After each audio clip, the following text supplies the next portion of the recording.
ఎంతో కాలం నుండి నువ్వు పడిన స్థితిలో ఉన్నావా? ఆర్థికంగా పడిపోయావా? ఆరోగ్యపరంగా పడిపోయావా? ఆత్మీయ జీవితంలో పడిపోయావా?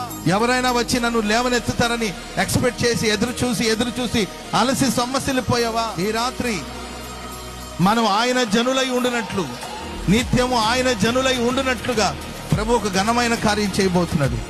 అదేంటంటే, మనం ఏ పరిస్థితిలో ఉన్నావో ఆ పరిస్థితి నుండి విమోచించడం కొరకు, రక్షించడం కొరకు సాక్షాత్తు దేవుడే మనల్ని వెతుకొని వచ్చి ఉన్నాడు. ఆయన ప్రతి బంధకాల నుండి మనల్ని విడిపించబోతున్నాడు. ప్రతి బంధకాల నుండి మనకు విమోచన కలుగు చేయబోతున్నాడు. ప్రతి సమస్యల నుండి ప్రభు మనల్ని విమోచించబోతూ ఉన్నాడు. ప్రభు మనల్ని విడిపించబోతున్నాడు. లేచి నీ పరిపెత్తుకుని నడవమంటే అతడు దిగ్గున లేచి తన పరిపెత్తుకుని నడవడం ప్రారంభించాడు.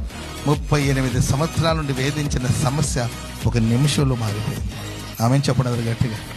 ఆయన వచ్చాడనుకోండి, 38 కాదు 70 ఏళ్ళ నుండి